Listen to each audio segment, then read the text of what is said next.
Hi hello friends. 1500 2000 രൂപയൊക്കെ കൊടുത്ത് നമ്മൾ ഷോപ്പിൽ നിന്ന് ഹാൻഡ് വർക്ക് ടോപ്പുകൾ മേടിക്കാറില്ലേ? അത് നമുക്കൊന്ന് വീട്ടിൽ ചെയ്ത് നോക്കിയാലോ?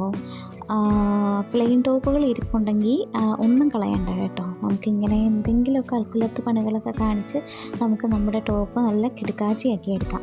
അപ്പോൾ എൻ്റെ ഇതേപോലെ ഒരു പ്ലെയിൻ ടോപ്പ് ഉണ്ടായിരുന്നു. ഇത് ഞാൻ പണ്ടെങ്ങാണ്ട് തയ്ച്ച് വെച്ചതാണ്. അപ്പോൾ പ്രഗ്നൻസി ഒക്കെ ആയി കഴിഞ്ഞപ്പോൾ ഒറ്റ ടോപ്പും എനിക്ക് പാകമല്ല, വയറൊക്കെ ആയിപ്പോൾ. അപ്പം ഞാൻ ഈ ടോപ്പിനെ ഒന്ന് റീക്രിയേറ്റ് ചെയ്യാമെന്ന് വിചാരിച്ചു കേട്ടോ. അപ്പോൾ ആദ്യം ഞാൻ എൻ്റെ യോക്കിൻ്റെ മെഷർമെൻറ്റ് എടുത്തിട്ട് അതൊരു 12 അല്ലെങ്കിൽ 14 അത്രയൊക്കെ മാക്സിമം മതിയായിരിക്കും ലെങ്ത് എടുത്തിട്ട് ഞാനൊരു സ്ക്വയർ ഷേപ്പിൽ യോക്കിൽ അടയാളപ്പെടുത്തുന്നുണ്ട് കേട്ടോ.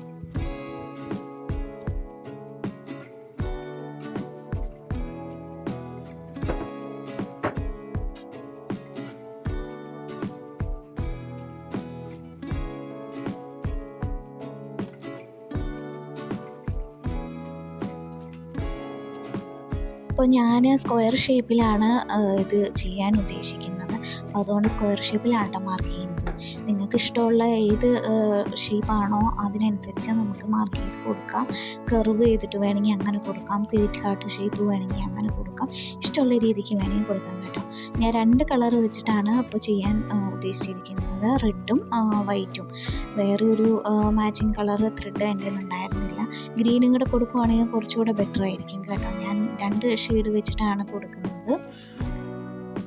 അപ്പോൾ ആദ്യം ഫ്രെയിം ഇട്ട് ഞാൻ ഉറപ്പിച്ചു. ഇത് സ്റ്റിച്ച് ചെയ്ത ടോപ്പ് ആയതുകൊണ്ട് കുറച്ചുകൂടെ ബുദ്ധിമുട്ടാണ് കേട്ടോ ഹാൻഡ് വർക്ക് ചെയ്യാൻ വേണ്ടിയിട്ട്. അല്ലാത്ത മെറ്റീരിയൽ നമ്മൾ മാർക്ക് ചെയ്ത് ചെയ്യുമ്പോൾ ചെയ്യാൻ വേണ്ടിയിട്ട് ഈസിയാണ്, കാരണം നമ്മൾ നോർമൽ നീഡിൽ വെച്ചിട്ടാണല്ലോ ചെയ്യുന്നത്.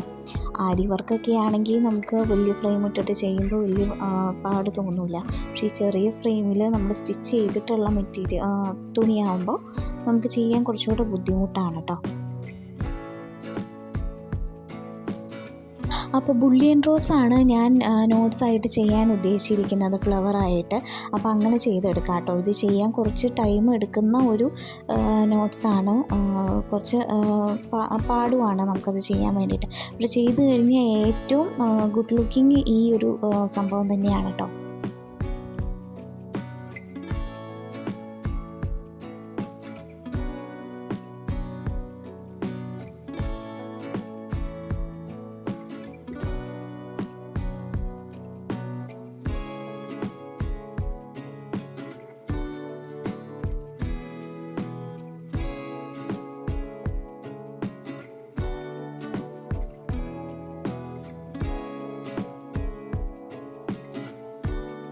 അങ്ങനെ നമ്മൾ ഇത്രയും ഭാഗം ചെയ്തെടുത്തിട്ടുണ്ട് കേട്ടോ. ഇത് കുറച്ച് ടൈം എടുത്തിട്ടാണ് ചെയ്തത്. ഫുള്ള് നമുക്ക് വീഡിയോയിൽ കാണിക്കാൻ പറ്റത്തില്ലല്ലോ. അങ്ങനെ ഫുള്ളായിട്ട് ഞാൻ റെഡ് ആദ്യം കുറച്ച് ഗ്യാപ്പ് ഇട്ട് ചെയ്തു. അതിൻ്റെ ഇടയ്ക്ക് നമുക്ക് വൈറ്റും കൂടെ ചെയ്യാൻ വേണ്ടിയിട്ടാണ് കേട്ടോ അത്ര ഗ്യാപ്പ്. അപ്പോൾ അങ്ങനെ ഫുള്ളായിട്ട് നമ്മൾ റെഡ് വൈറ്റ് ഗ്യാപ്പിട്ട് അങ്ങനെ ഫ്ലവർ ചെയ്തെടുത്തു കേട്ടോ. പിന്നെ സെൻറ്ററിൽ നമുക്ക് ചെയ്യണമല്ലോ കുറച്ചുകൂടെ ഹെവി ആക്കാൻ വേണ്ടിയിട്ട് നമ്മൾ അതേപോലെ തന്നെ ഈക്വൽ ഡിസ്റ്റൻസിൽ മാർക്ക് ചെയ്ത് കൊടുത്തിട്ടുണ്ട് കേട്ടോ.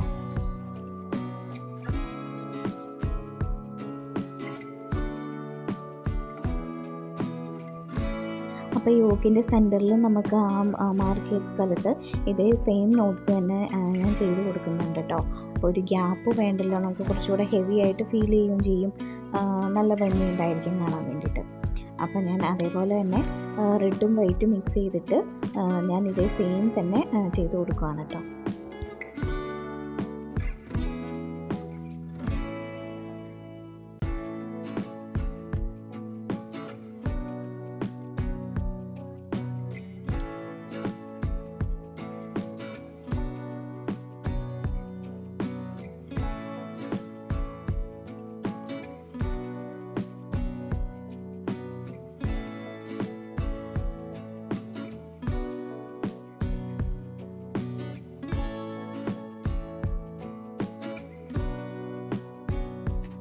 അങ്ങനെ യോക്ക് ഫുള്ള് റെഡ് ആദ്യം ചെയ്തു. അത് കഴിഞ്ഞിട്ട് മിക്സ് ചെയ്തിട്ട് ഞാൻ വൈറ്റും കൂടെ ആഡ് ചെയ്തു.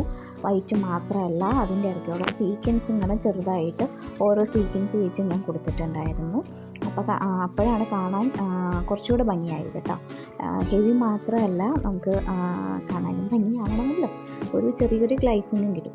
അപ്പോൾ ഇത്രയേ ഉള്ളൂ. ടാറ്റാ.